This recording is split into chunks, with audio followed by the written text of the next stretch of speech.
I watched him walk towards our CEO to thank them for the email saying they'd been selected to represent us at the Intercompany Games.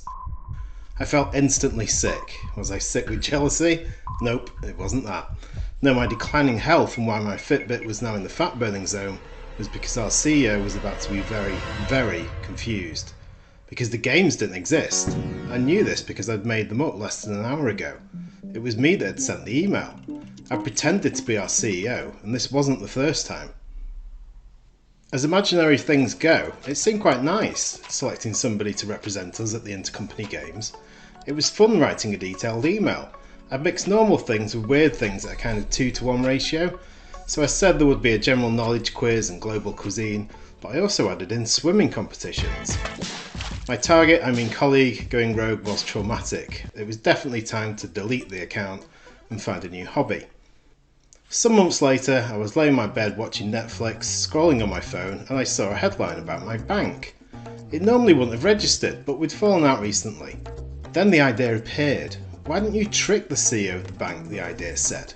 Of course, that wasn't my type of thing. I couldn't possibly. Nah, I've totally changed my mind. I'm definitely doing that. It was already 8 PM, so I needed to get my skates on. Task 1. Decide who to be. The article mentioned the bank's chairman, so I created a new Gmail account under the chairman's name. Tough day, old chap, we weathered the storm. That was the kind of vibe I was after. Email written, I hit send and put my phone down next to me. This time it wasn't my Fitbit that noticed I was up to something. It was my girlfriend.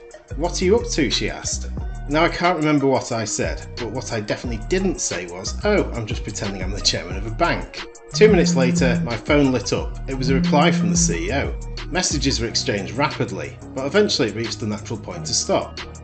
I'd won, and in a small childish way, I'd had the last laugh.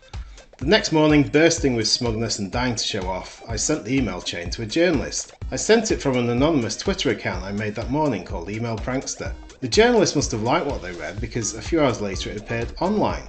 That afternoon I didn't get any work done. I was too busy hitting refresh to see who else had published the story.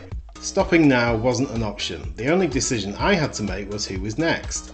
I needed a theme though, and the CEOs of banks seemed as good as any. This is where I got a teeny bit carried away, and I went on a bit of a CEO tricking frenzy. And it wasn't just banks in the UK I was targeting. I went over to the US and pranked some Wall Street banks too. It's funny to think that my friend at work and all the bankers could have spotted what was going on if they just checked the email address. But that was part of the fun, it being so easy to spot, but also knowing it's something we all never check, me included.